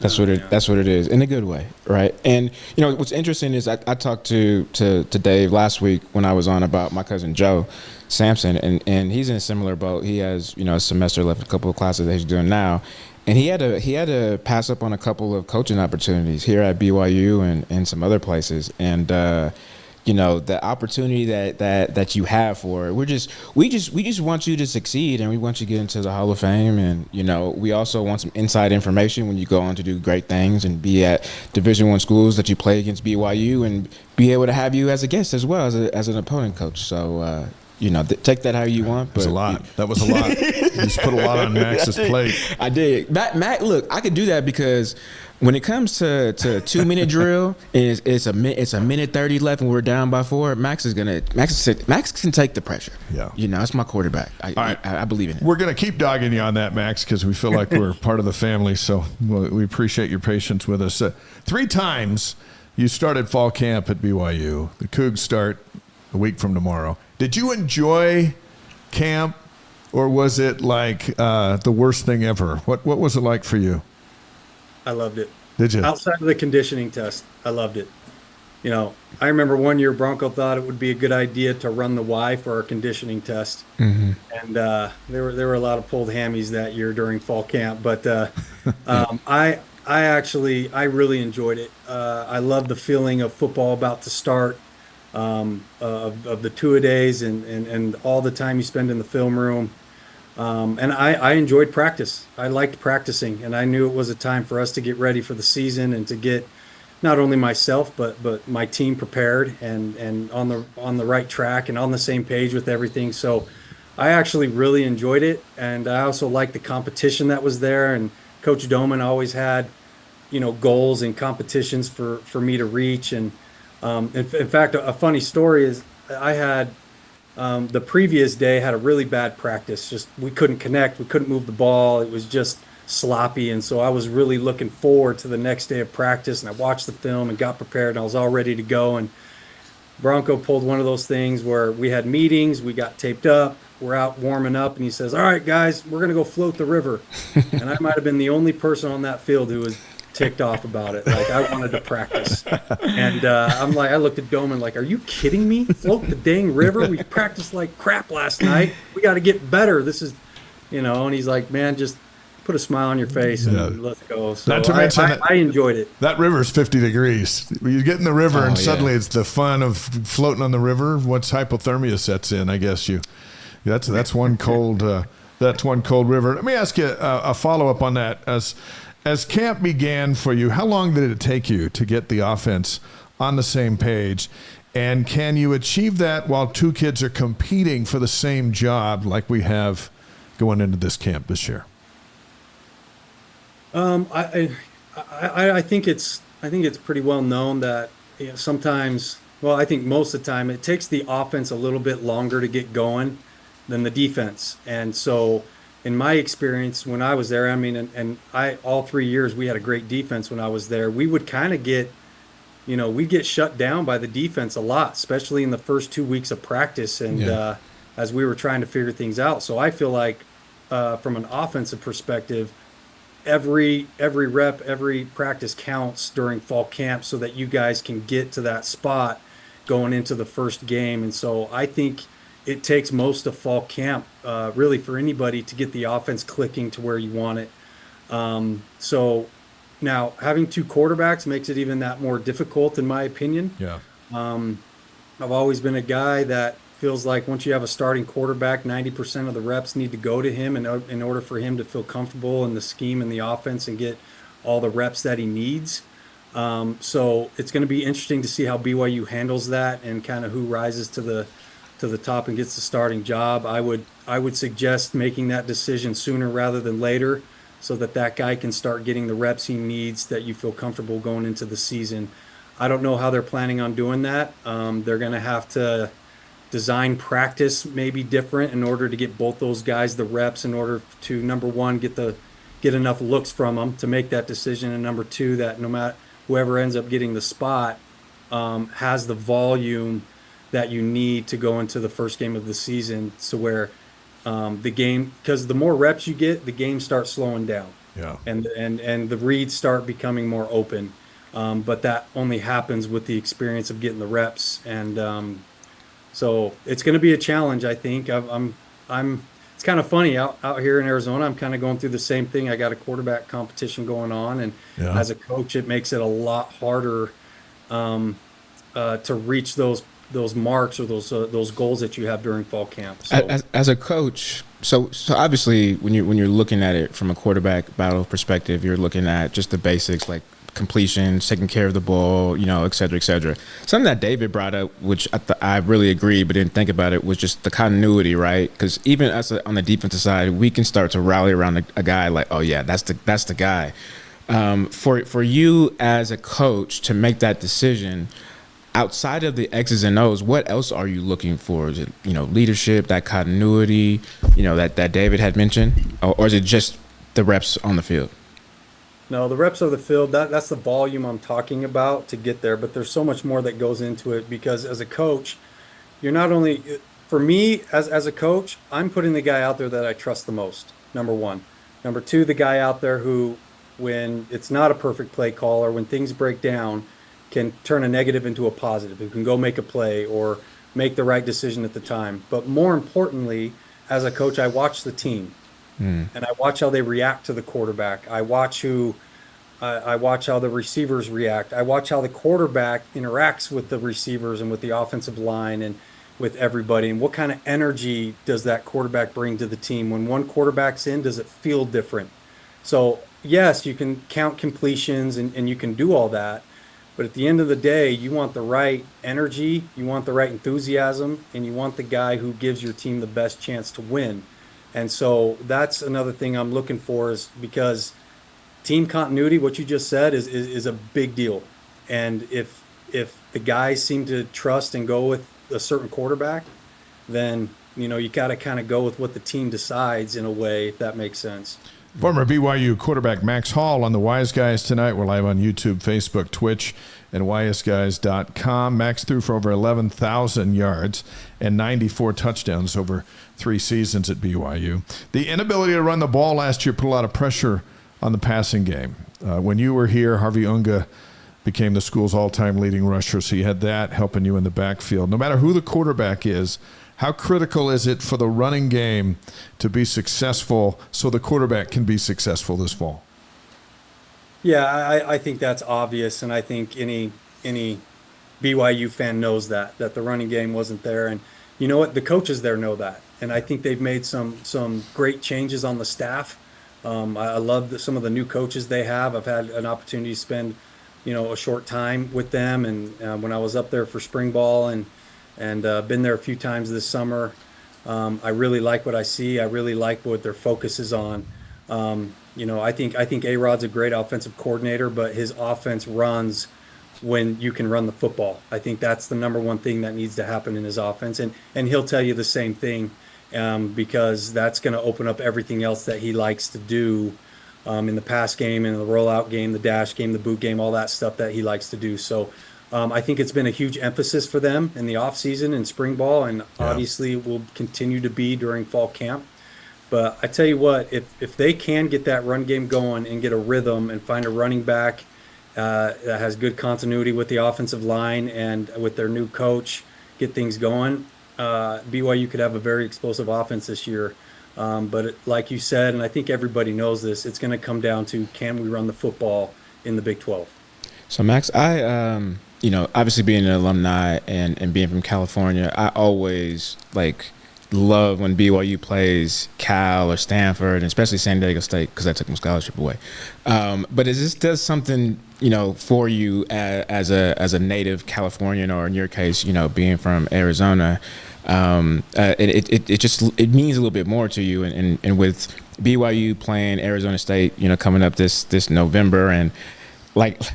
Put a little pause. Since being here, people have always told me that like Arizona, certain places in Arizona was like a mini Provo, right? A lot of LDS connections and community. I attended a ward. I was down there with the baseball team. We were somewhere in Mesa. It was Provo. See, that's what I'm saying. And we all know that fans travel well, regardless. But especially, that's one area where we'll expect to have a lot of support.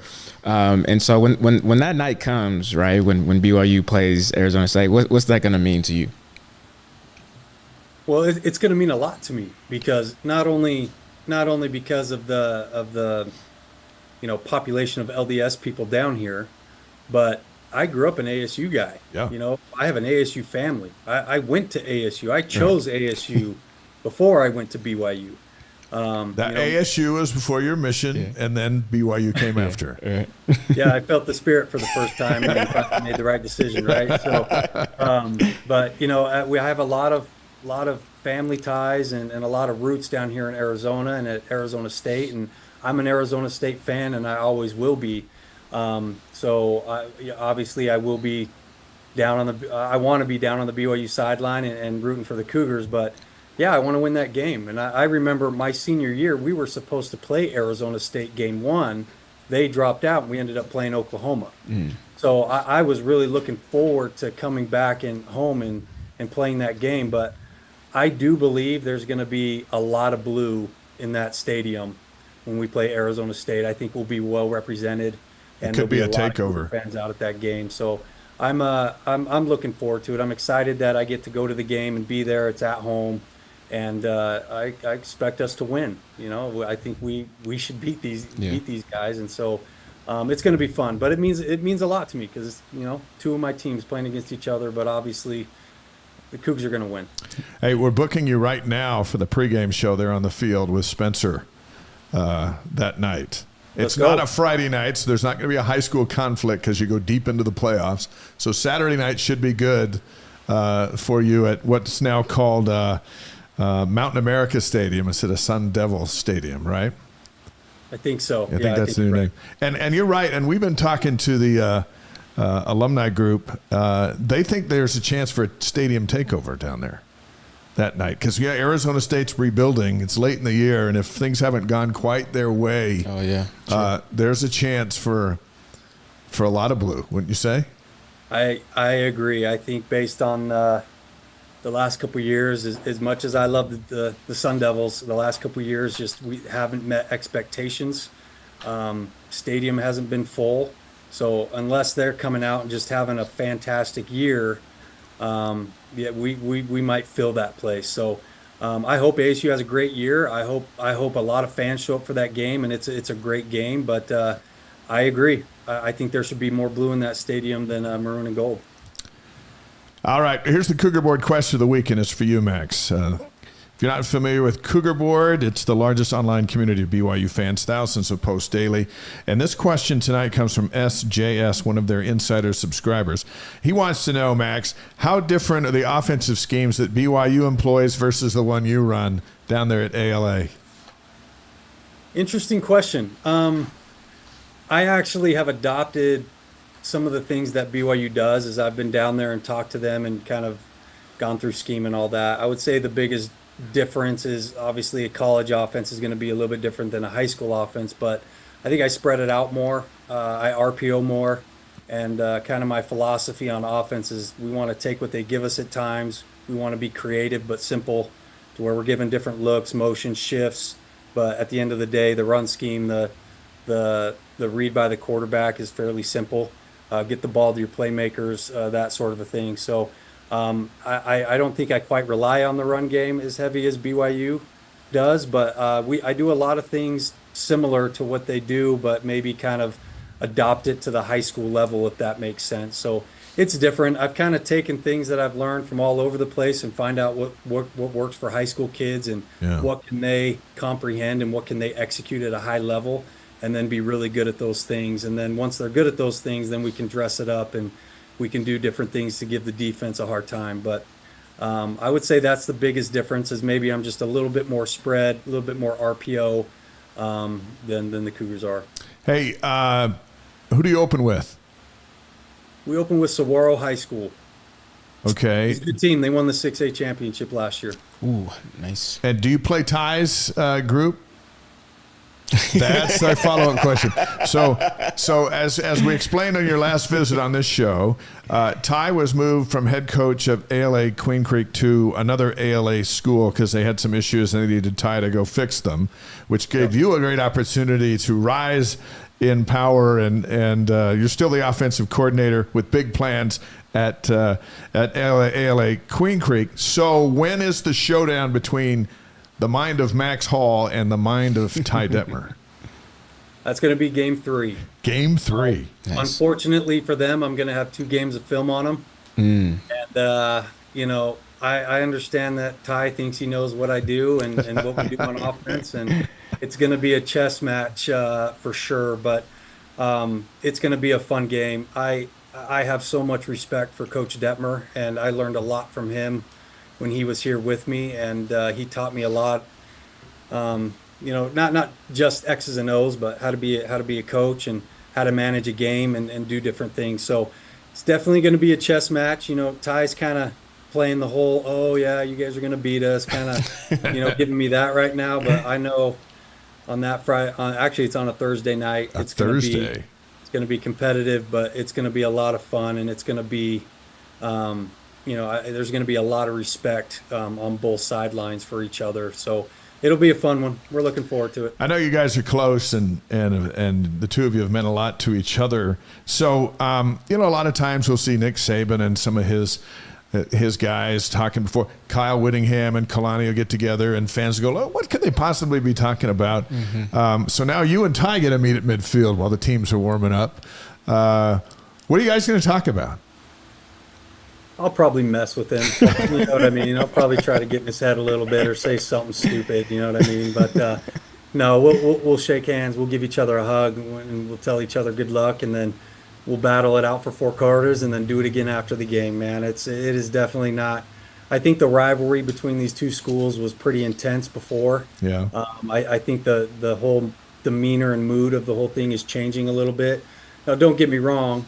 As soon as the game starts, I don't care who's on the other side of the field. I'm going to beat you. Absolutely. But there's definitely a high level of respect there because of everything that Ty's accomplished. But, unfortunately, he's got to go against me. It's going to be awesome. I feel like it should be on ESPN. Max against Ty Thursday night. That would be good, yeah. BYU TV, great. Let's go. You know what? They got to make that. You got to do that. If it wouldn't get you and us in so much trouble, I think we'd do it in a heartbeat. Hey, give our best to Mackenzie, and let's stay on that physical science. 2 classes to go until a whole lot of great things ahead of you. We're proud of you, and we look forward to your season, and circle that Arizona State date for our pregame show before down on the field. Absolutely. I love it, man. I appreciate you guys. Love you. Appreciate all you do and having me on. So thank you. Thanks, Max. All right, Max. Love you too. A great Max Hall getting ready to take on Ty in a Thursday night showdown. We're gonna have some fun with that. I don't know how we're gonna do it, but we're gonna have some fun with that. That's a great idea for BYU TV to pick that up. Yeah. It's great for us. That's about my pay grade. Every other coach in America would go, that's a terrible idea and illegal. Oh yeah, because we got to give equal opportunity. Yeah, you can't put high school kids on. Is that like politics or something? When politics or NCAA regulations, one of those two. The NCAA doesn't exist anymore. Anyway, after NIL, loved his insight on the quarterback battle. He's got one of his own, and I thought that gave us some insights there, and of course the running game is so important. We'll be keeping an eye on that during fall camp. Yeah, what's interesting, because I never thought of it from a coach's perspective, obviously being a player, because all we see as a defensive side is just, who's good, who's making plays, and who's not. But the fact that he said that there's a lot of things that he takes into consideration off the field, I think that gives us some insight into when the starter is announced, that hey, it's not just what happens on the field, but how guys are rallying around him, and potential leadership and just the continuity off the field of how that individual is portraying himself to his teammates, and which it made a lot of sense to me, because with Max, what I love about Max taught me how to compete. Coming in junior college, not knowing what to expect my first time in D1, and seeing PRPs, which is player run practices, which is in the summertime, coaches can't be involved, and he was so fiery and competitive, and I was like, yo, what's wrong with this dude?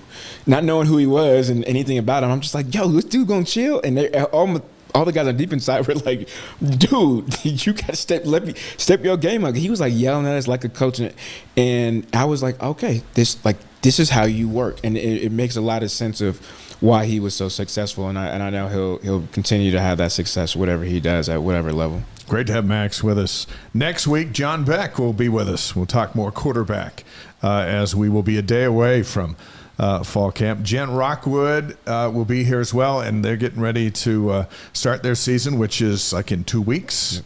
That's how close soccer is. And the last match they were in was in the College Cup, Final Four. Yeah. And so soccer's right around the corner. They're the first out of the gate. I was going to say, they're usually the ones, soccer's the ones that kicks it off, right, every season, And August is going to be great. The Olmsted, Sean and Heather, men's coach, and women's coach, brother-sister tandem, they'll be in here. Dave Almodovar, we're going to have a couple of kids from The Rock to lay out their plans for what they got going on. The two school presidents, Shane Reese and Taylor Randall, president of the University of Utah, they'll both be here together. Austin Colley will be in. Gary Scheide, Larry Carr. We anticipate the pilots being with us before the flyover, which we anticipate on August 31st. That's all coming up as we count it down. By the way, Momo's on the live stream. I bought tickets to the ASU game. That's awesome. We're going to have a rocking time down there. The week before Thanksgiving, the weather should be nice. Cold up here, nice down there. You think they would let us do the game there? Probably not. Well, the TV stuff. No, it'll be on Fox or ESPN. But game day will be there, and that should be a lot of fun. And I like what Max said. He wants Arizona State to have a great season because he's an Arizona State guy and a BYU guy. But if they don't, he knows that BYU fans will buy up every single available ticket. Yeah, absolutely. And it's going to be quite an atmosphere as the Cougars return to Arizona, Phoenix area against Arizona State. Couple of notes as we ride out of here on this big night, and we've had an awesome show already. Ben Hansen, BYU pitcher, drafted by the Red Sox since we were last together, 20th round of the Major League Baseball draft. He is the 124th draft pick all time in program history. 6'6", good fastball. Great kid. Got to know him the last couple of seasons. We wish him the best heading to the Red Sox. Yeah, absolutely. That's cool. That is cool. Paris Olympics opening ceremonies are Friday night. Jimmer Fredette begins 3-versus-3 pool play competition next Tuesday, July 30th, against Siberia. A lot going on Tuesday, July 30th. Yeah, and we mentioned last week, Jimmer's team is now number 1 in the world. Mm-hmm. Serbia's number 2. Yep. They flip-flop. That's good. So we'll see. The state of Utah, by the way, expected to be awarded the 2034 Winter Olympics during an announcement on Wednesday, which is Pioneer Day here in Utah.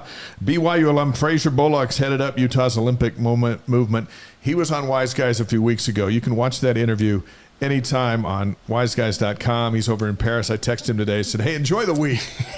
You've earned this. And he loved that and his hard work and leadership. It's going to be a big day for Utah on Wednesday. The Winter Games are, barring some kind of, Jesus coming back. Unforeseen thing. The state of Utah is getting the Olympics back, and it'll be here before you know it. 2034 sounds like forever ago, but 2024 sounded like forever ago. It sure did. And when you were playing, it was forever ago. Yeah, I still can't believe. I'm like, where's my life going? I think it's because I have kids.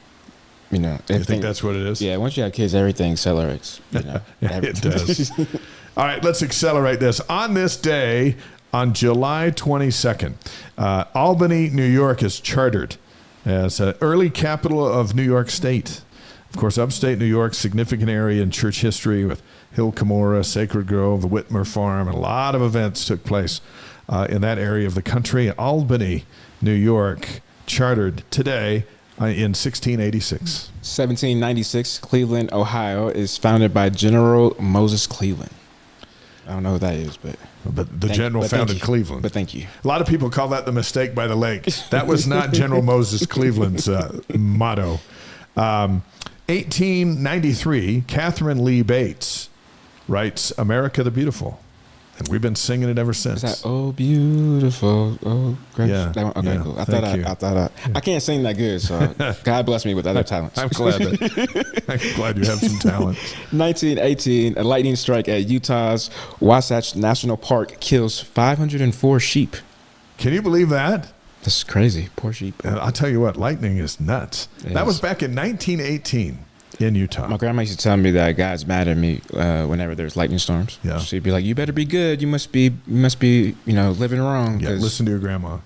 Yeah. 1994 on this day, O.J. Simpson pleads, quote, absolutely 100% not guilty of murder charges in the deaths of his ex-wife Nicole and her boyfriend Ron Goldman. He was later acquitted.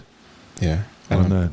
I don't believe it. 1997, pitcher Greg Maddux throws a complete game with just 76 pitches and had 27 Think outs. about that, 76 that's crazy. pitches. Yeah. So he's a Las Vegas, and I've been in his house because I was a sportscaster in Las Vegas and got to know him a little bit. And his upstairs wall were all his Gold Gloves, out of view of people walking in. Yeah, He wasn't that kind of guy, Right. but he had them down the hall, just one after another. It was a total lineup. Nice. And I remember saying, "Hey, can we shoot that?" He goes, "Nah, I don't want you to shoot that." No, that's personal. Yeah, I tell you what, humble guy, Yeah. fantastic pitcher. On this day in 2019, the Dallas Cowboys were named the most valuable sports team in the world by Forbes. Their value at the time was $5 billion. Today, according to Forbes, they're at $9.2 billion. Still Crazy. number one. The Yankees are number two at 7.1. This surprised me. Number three, tied with the Patriots, the Golden State Warriors That is surprising. at $7 billion. That is surprising. I thought the Warriors, really? Yeah. But you know what? then you got a few soccer teams down the line, but it's Cowboys, Yankees, and then a tie between the Warriors and the Patriots. But they win. The Patriots don't have Tom Brady anymore, so that number's going to go down. That is going to go down. But how about that? Those programs are doing all right. They're doing great. Birthdays on this day, July 22nd.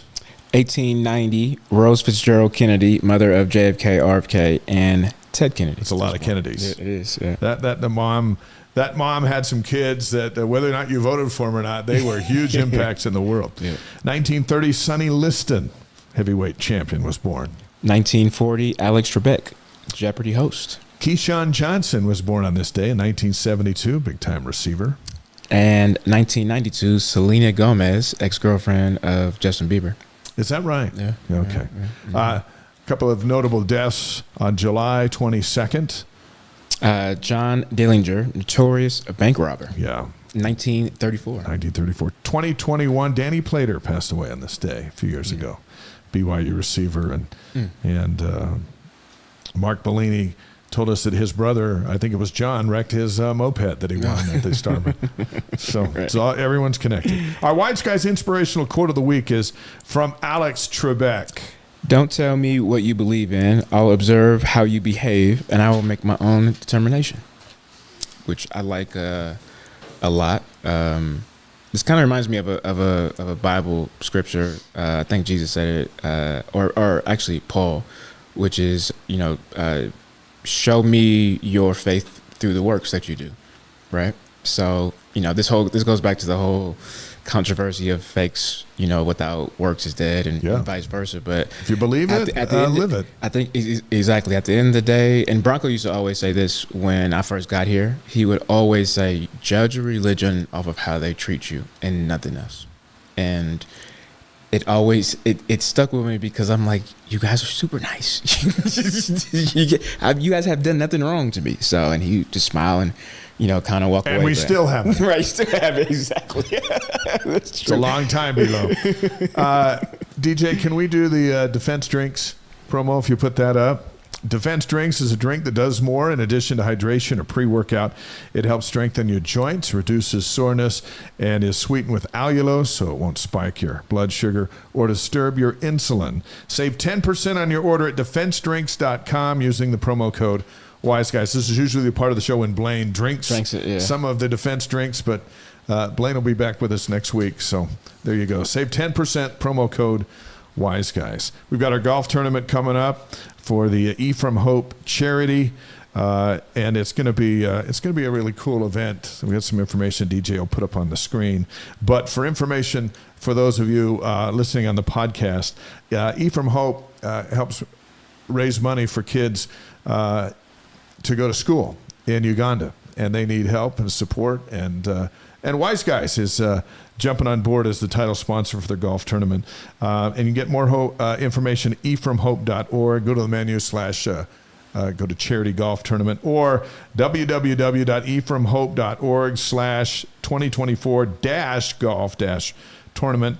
100% of the money raised will go directly to tuition, books, and uniforms for these kids. No administrative fees or overhead taken from the funds. So we'll be out there, and we'll start things off, and then Blaine and I are going to leave because we've got to tape AFR that day. But liven up your early August and join us out there. Help us raise money for an awesome cause.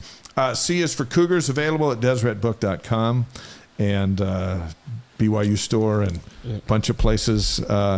There's a legend behind every letter. A lot of grocery stores. A lot of grocery stores. That's out at Days Market. And anyway, we're heading back to school. It's a good time for all of us to bone up on the alphabet. Yep. And all 26 letters are represented with a great BYU legend. And maybe not necessarily a legend, but somebody will go, oh, okay. Mm-hmm. Like the only player in BYU history with the last name that starts with X. Yeah, you'll find out who that is in the book. Special thanks to our guests tonight, Mark Belini, David Nixon, and Max Hall. It was all football tonight, which was awesome. We're getting that close. Yeah, I know. Can you feel it?